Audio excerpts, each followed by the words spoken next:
हम Nancy Pelosi की खबर आपको बताएं उससे पहले चीन और अमेरिका के दुश्मनी को भी थोड़ा बता देते हैं, क्योंकि ये वही नैन्सी हैं जो चीन को चिढ़ाने के लिए ताइवान गई थी, जिसके बाद अमेरिका चीन आमने सामने आ गए थे और चीन ने अंजाम भुगतने की बात कही थी। अब खबर की बात करते हैं, फिर हम विश्लेषण करके बताएंगे कि मामला क्या है। जी हाँ, खबरों की माने तो कैलिफोर्निया में एक हमलावर ने अमेरिकी हाउस स्पीकर नैन्सी पेलोसी के पति पॉल पेलोसी पर हमला कर उन्हें लहूलुहान कर दिया।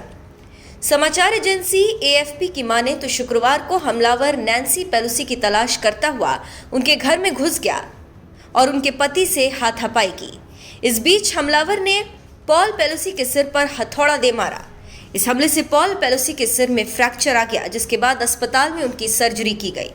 नैन्सी पेलोसी के प्रवक्ता की माने तो एक हमलावर ने घर में पॉल पेलोसी पर हमला किया और स्पीकर के बारे में पूछते हुए उन्हें जान से मारने की धमकी दी।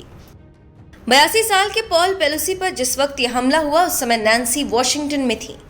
सैन फ्रांसिस्को पुलिस ने कहा कि अधिकारियों ने हमलावर को दंपत्ति के घर पर 2:30 बजे से पहले पाया, जहां वो पॉल पेलोसी के साथ एक हथौड़े को लेकर हाथापाई कर रहा था।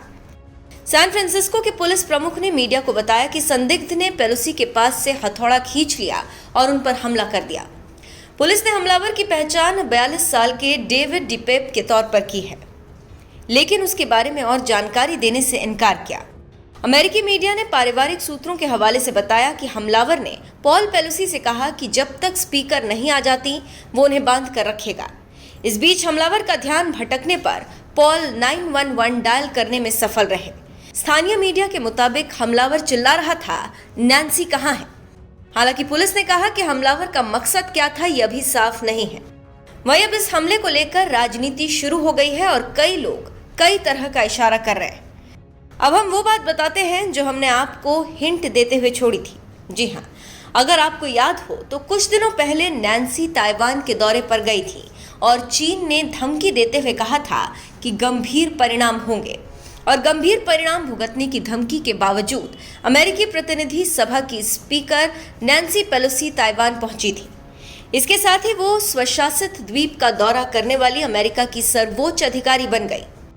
पेलोसी की यात्रा से चीन और अमेरिका के बीच तनाव बढ़ गया। जानकारी देते चले कि चीन दावा करता रहा कि ताइवान उसका हिस्सा है। वो विदेशी अधिकारियों के ताइवान दौरे का विरोध करता है। तो आप समझ गए होंगे कि क्या हो रहा है और चीन अपने दुश्मनों को खत्म कर रहा है। ये भी हो सकता है कि ये बात गलत हो, लेकिन आज की तारीख में कोई भी बात गलत नहीं हो सकती, क्योंकि हर देश अपने दुश्मन को कमजोर करने, दुश्मन की शक्ति को कम करने के लिए काम करता है। हो सकता है कि चीन ने इसे दिल पर ले लिया और पेलोसी को सबक सिखाने के लिए रास्ते से हटाने की सोची, लेकिन अभी जांच जारी है। देखना होगा कि आगे क्या निकल कर आता है। लेकिन ये सवाल भी गंभीर है कि पेलोसी ताइवान गई थी और चीन अपने दुश्मन को जिंदा नहीं छोड़ता।